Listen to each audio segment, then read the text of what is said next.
How to log in Federal Student Aid loan account. Hey everybody, this is Nina from Create Login Delete. Without any further ado, let's get started.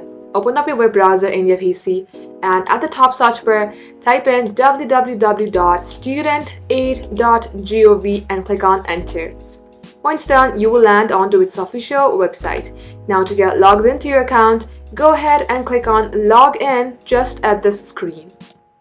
Here you are required to enter your phone number or your username or your email address. Likewise, enter your password at this box.